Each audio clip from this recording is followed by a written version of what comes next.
धनबाद में शुक्रवार को बंगाली वेलफेयर सोसाइटी की ओर से नेताजी सुभाष चंद्र बोस की 129वीं जयंती श्रद्धा और उत्साह के साथ मनाई गई।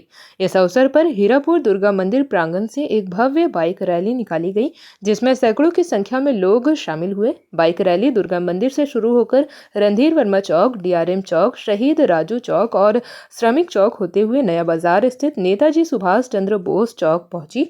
वहां उपस्थित लोगों ने नेताजी की प्रतिमा पर माल्यार्पण कर उन्हें श्रद्धांजलि अर्पित की।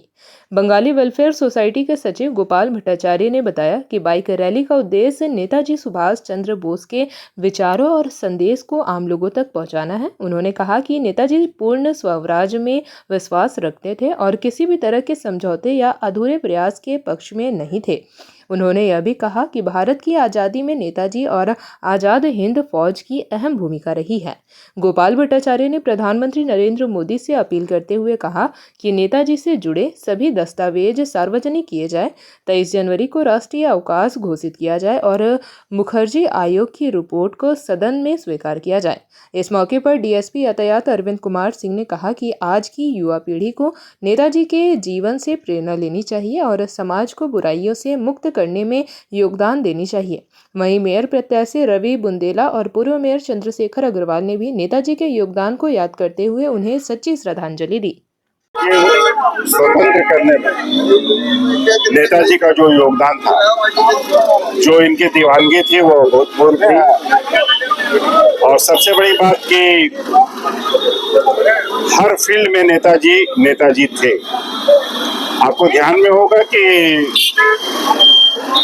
कलकत्ता नगर निगम के 1930 से 1931 तक नेताजी वहाँ के महापौर रहे और पहली बार उन्होंने अंग्रेज के शासनकाल में निगम को जनता से जोड़ने का काम किया था और जो पारदर्शिता लाई थी निगम के कार्यों में और जनता के डोमेन में लाने का जो काम किया था, वो नेताजी ने ही किया था। और हम लोग को गर्व है कि हम लोग के बीच एक ऐसी शख्सियत जिसे कि पूरे जब तक भारत रहेगा तब तक इनको एक एक भारतवासी याद करता रहेगा।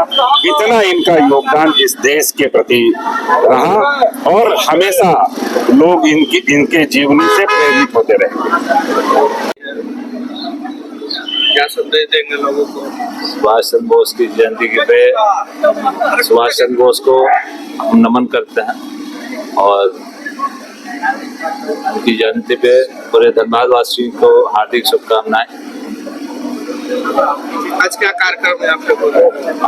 आज यहाँ बाइक रैली आयोजित की गई है बंगाली वेलफेयर सोसाइटी के द्वारा, जो पूरे धनबाद का शहर भ्रमण करेगी।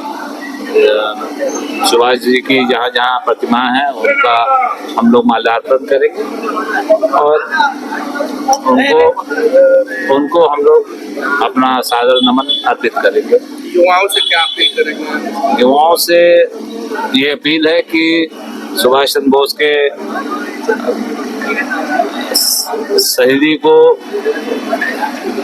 हमेशा उनके आदर्श को अपनाएं और हमेशा अपना अर्पण करें। बोस के 129 जन्म जयंती है। उस अवसर पे हम लोग एक बाइक रैली निकाल के शहर वासियों को सारे लोगों को ये संदेश देना चाहते हैं। उनका आदर्श क्या था? वो उनका एक ही लक्ष्य था कि पूर्ण स्वराज। वो किसी तरह का कंप्रोमाइज में विश्वास नहीं करते थे, आधा अधूरा काम में विश्वास नहीं करते थे। स्वतंत्रता मतलब स्वतंत्रता। और ये आज प्रूव हो चुका है कि हमारे आज़ादी ना किसी चरखा काट के या ना अहिंसा से आया है। ये आज़ाद हिंद फौज और सुभाष बोस के चलते ही आया है। ये सारा डॉक्यूमेंट्स प्रूव कर दिया है। अब आपके माध्यम से हम लोग अपने प्रधानमंत्री से यही अपील करेंगे कि जो भी उनके फाइल्स, सीक्रेट फाइल्स है, IB फाइल्स है, कोई भी जो टॉप सीक्रेट फाइल्स है, उनको एक नेशनल आर्काइव में लाया जाए कि सारे चीज लोगों तक पहुंच सके, लोग जान सके। और 23 जनवरी को नेशनल हॉलीडे डिक्लेयर किया जाए और 18 अगस्त जो एक मिथ चला हुआ है कि नेताजी का डेथ प्लेन क्रैश में हुआ था उसका खंडन किया जाए। तो मुखर्जी कमीशन ये प्रूव कर दिए थे कि उस दिन कोई प्लेन क्रैश हुआ ही नहीं था। तो ये मिथ जो पुराना जो झूठ फैलाया गया है कि 18 अगस्त को नेताजी सुभाष बोस का मौत हो गया था प्लेन क्रैश में, इस झूठ को खंडन। जेपी भारत लाइव, भारत की बात जेपी के साथ। वीडियो को लाइक करें, शेयर करें और चैनल को सब्सक्राइब करें।